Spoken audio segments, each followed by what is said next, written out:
좋은 월요일 아침입니다. 찬송가 212장 하겠습니다. 겸손히 주를 섬길 때 괴로운 일이 많으나 구주여 내게 힘주사 잘 감당하게 하소서. 인자말을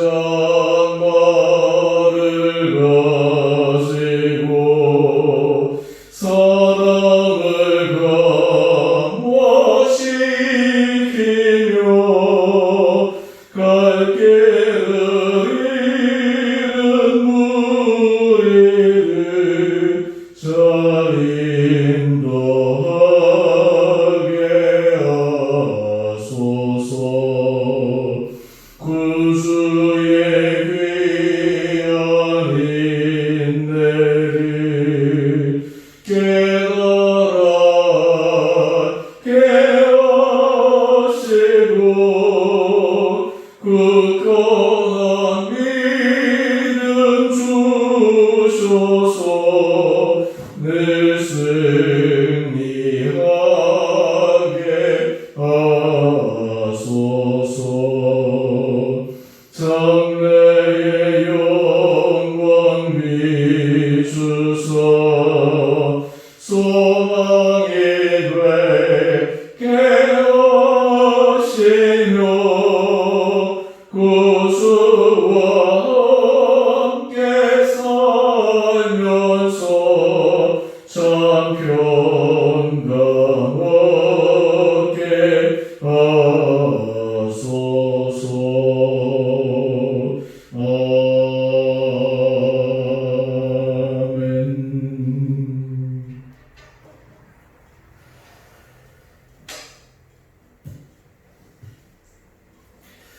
오늘 말씀은 예레미야 34장 8절에서 22절까지입니다.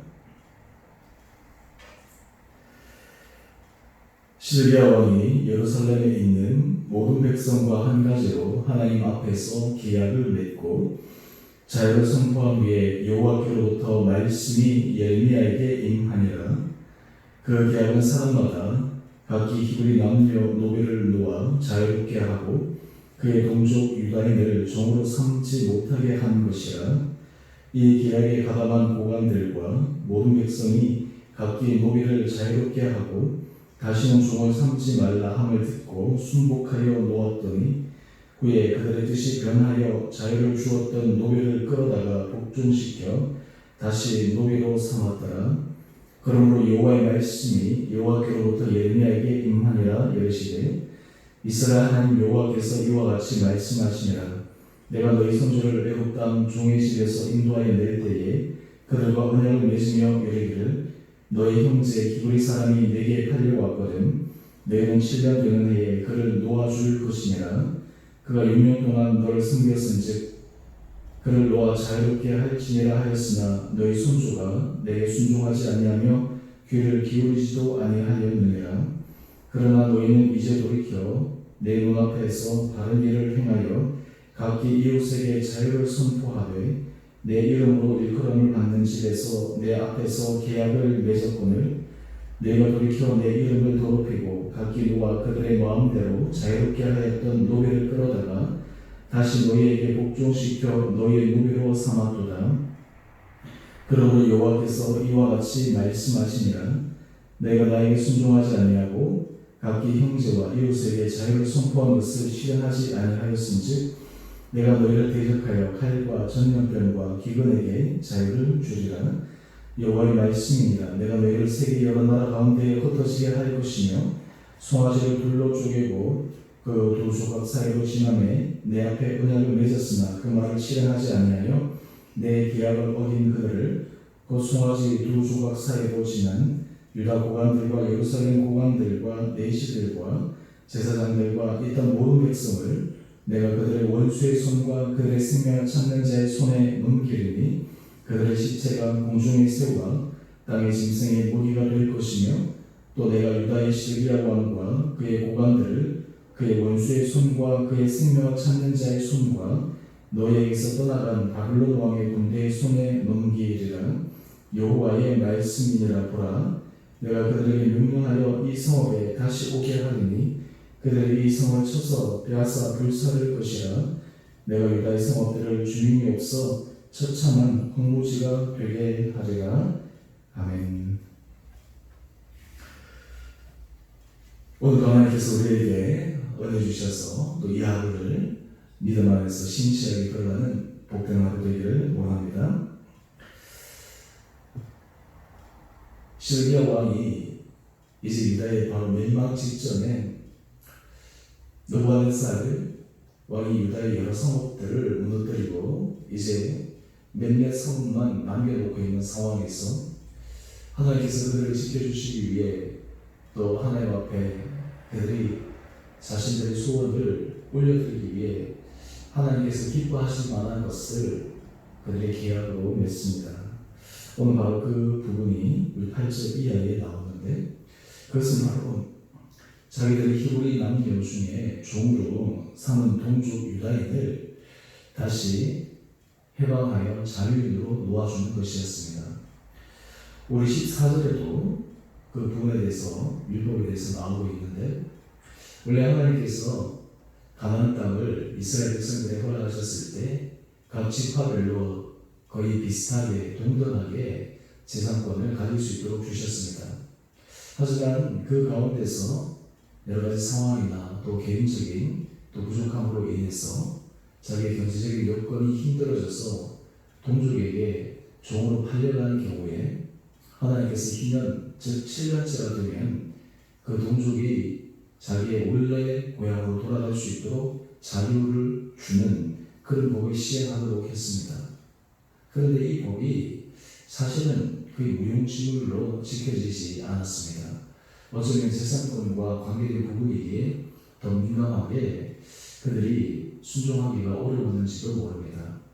이렇게 오랫동안 하나님의 말씀인 줄 알면서도 지키지 않았던 이 부분을 이제 그들이 성이 멸망하기 직전 이 부분을 하나님 앞에 우리가 다시 계약을 맺고 하면 하나님께서 우리에게 은혜를 주시지 않을까라고 하는 생각에 하나님과 계약을 맺습니다. 오늘 그 계약을 맺는데 그냥 자기들끼리 계약을 맺는 것이 아니라 하나님 앞에서 계약을 맺습니다. 우리 8절 말씀을 한번 보시면 시드기야 왕이 예루살렘에 있는 모든 백성과 한 가지로 하나님 앞에서 계약을 맺고 자유를 선포했습니다. 하나님 앞에서 이렇게 하겠다라고 그들의 소원을 한 것입니다. 또 맹세를 한 것입니다. 그 결과 우리 10절 말씀을 보게 되면 이 계약에 함께 동참한 고관들 모든 백성이 각기 노비를 자유롭게 하고 다시는 종을 삼지 말라 함을 듣고 순복하였다 말하고 있습니다. 여러분, 우리가 재산권, 특히 물질에 있어서 하나님 앞에서 순복할 수 있다라고 하는 것은 굉장히 참 신앙 안에서 중요한 훈련 가운데 하나입니다. 우리가 사실 다른 부분에 있어서 하나님의 말씀을 따르고 순복하는 것, 그것도 굉장히 힘들 수 있지만 특별히 우리 재산권과 우리 물질에 관해서 이 하나님 앞에 순복할 수 있는 자세를 가진다라고 하는 것은 참 쉽지가 않습니다. 그리고 그것을 계속 지켜나간다라고 하는 것은 더 어려운 일입니다. 그런데 문제는 그들의 하나님 앞에 처음에 마음의 감동을 받아서 계약을 맺고 그리고 노예에 맺은 자기 동족들을 자유인으로 놓아주었는데 돌아서고 나니까 자기들의 마음이 변했습니다. 생각이 변했습니다. 오늘 11절 말씀을 한번 보십시오. 11절 말씀을 보니까 후에 그들의 뜻이 변하여 하늘 앞에 분명히 계약을 하고 이 길이 맞기 때문에 그들이 실행을 하였는데 돌이켜 나서 보니까 여러 가지 자기 이익관계 또 자기에게 물질적인 손해, 경제적인 손해가 나는 것을 보면서 아쉬운 마음이 들었던 것 같습니다. 그럴 때 이 이스라엘 백성들이 어떻게 해야 될까요? 우리 시편 15편 4절 말씀에 보면 다윗이 고백한 내용 가운데 그런 내용이 있습니다. 그의 마음에 소원한 것은 해로울지라도 변하지 아니하며 우리가 하나님 앞에 신실한 사람으로 살아간다 라고 하는 것은 우리가 하나님 앞에 소원한 것, 하나님 앞에 때로는 우리가 계약한 것, 약속한 것, 그것들이 돌이키고 나서 좀 내 안에 불리한 것이 있다 손치더라도 지켜나가는 것, 이것이 바로 신실한 사람의 모습입니다. 그런데 많은 경우에는 이렇게 하는 것이 쉽지가 않죠. 이스라엘 백성들이 그러했습니다. 자기들 위기 상황에서 하나님 앞에 맺은 그 계약을 잠깐은 지켰다가 다시 그 계약을 파기하게 됩니다. 그래서 어떻게 합니까? 11절 이하에 한번 내용을 보시죠. 자유를 주었던 노비를 끌어다가 복종시켜 다시 노비로 삼았더라. 자신들의 의사로 노비를 자유롭게 해주었는데 그 노비들을 끌어다가 복종시켰다. 짧게 표현되어 있지만 그 과정이 눈에 생생하게 그려지지 않습니까?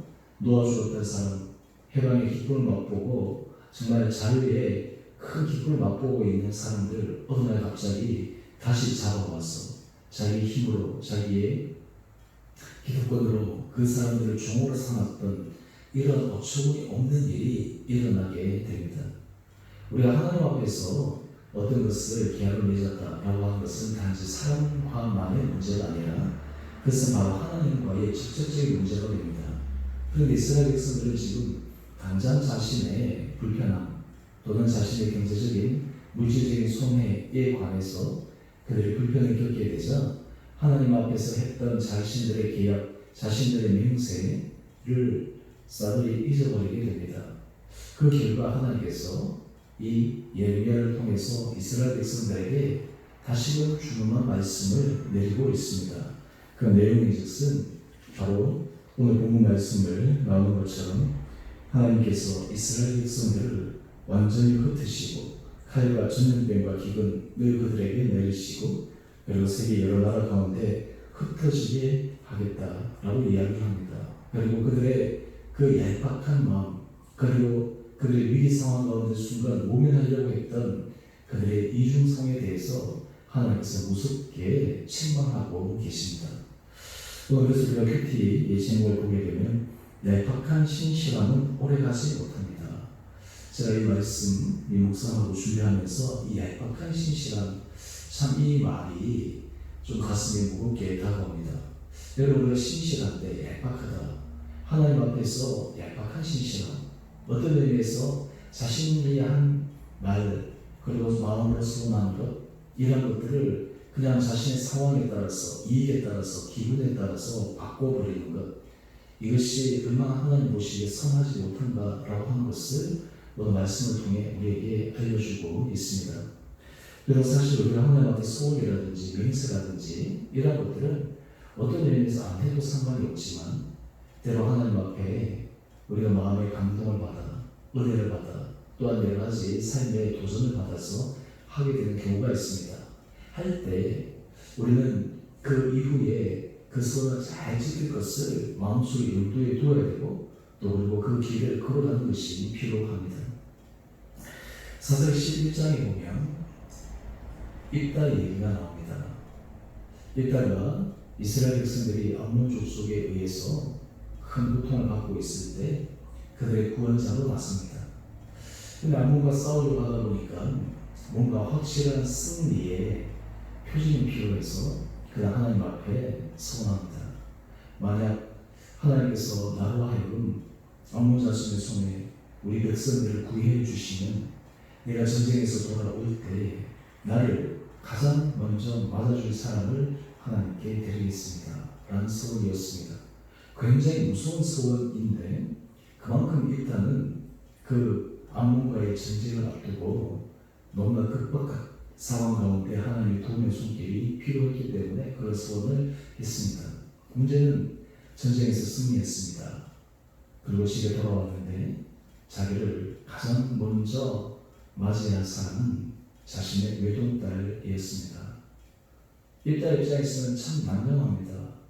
전쟁에서 승리를 주신 그 하나님 앞에 서운한 내용을 지켜야 되는데 지키자니 자기의 가장 사랑하는 딸, 외동딸, 그 딸을 하나님께 바쳐야 되는 것 어떻게 해야 되나 너무나 괴로워했습니다.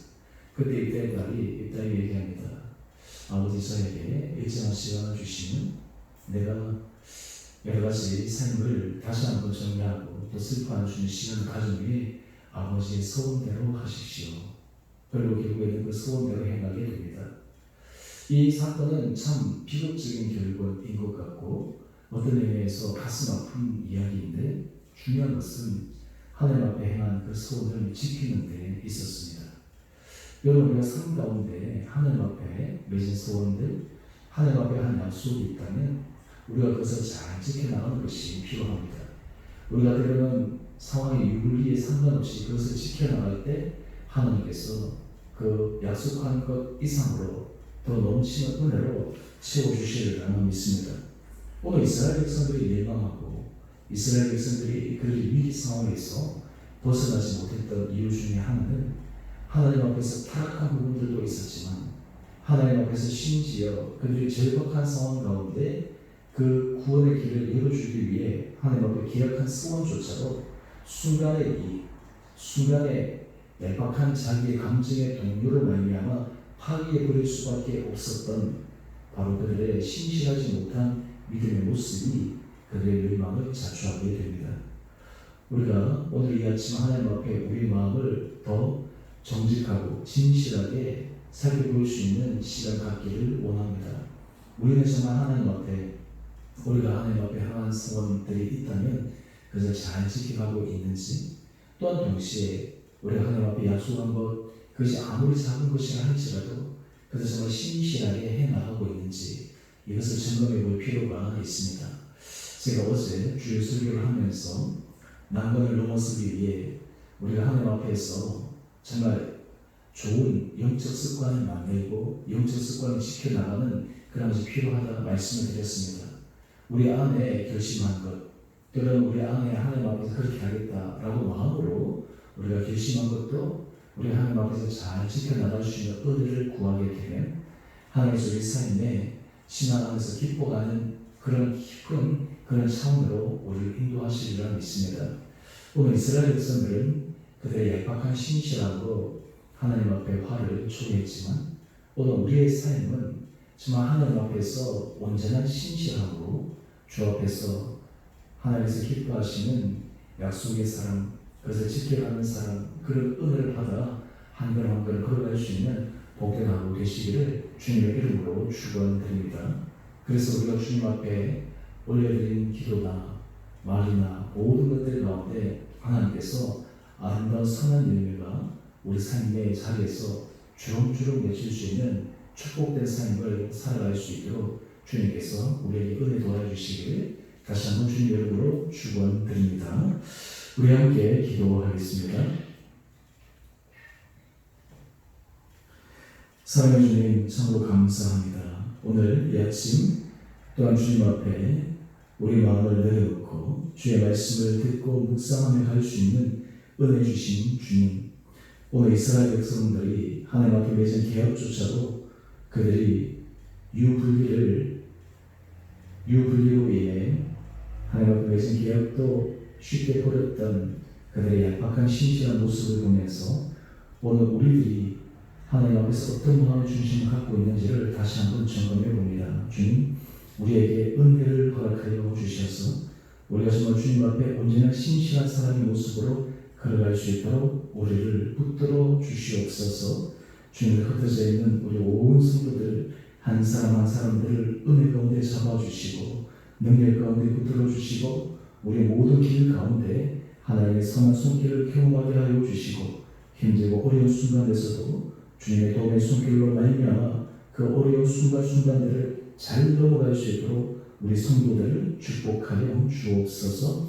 특별히 몸이 연약한 자들을 주여 불쌍히 여겨 주시고 주님께서 그 연약한 부위부위를 친히 오르만져 주시고 강하게 하여 주시고 은혜 가운데 세워 주셔서 우리 성도들이 모든 생사화복의 주관이 주님께 있음을 믿음으로 고백하며 하나님 주신 은혜만을 바라보며 가는 복된 삶 살아가게 하여 주옵소서. 아버지, 오늘 이 하루도 우리를 눈동자처럼 지켜주시고 내가 우리의 마음의 중심이 하나님 보시기에 합한 마음을 갖게 하여 주시고 또한 그 마음을 가지고 믿음의 상한교를 걸어가는 복된 하루 되게 하려 주시기를 우리를 사랑하신 예수님 이름으로 기도드리옵나이다. 아멘. 하늘에 계신 우리 아버지, 아버지의 이름을 거룩하게 하시며 아버지 나라가 오게 하시며 아버지의 뜻이 하늘에서와 같이 땅에서도 이루어지게 하소서. 오늘 우리에게 일용할 양식을 주시고 우리가 우리에게 잘못한 사람을 용서하여 준 것 같이 우리 죄를 용서하여 주시고 우리 시험에 빠지지 않게 하시고 악에서 구하소서. 나라와 권능과 영광이 영원히 아버지의 것입니다. 아멘. 오늘도 믿음 안에서 승리하시는 복된 하루 되시기를 바랍니다.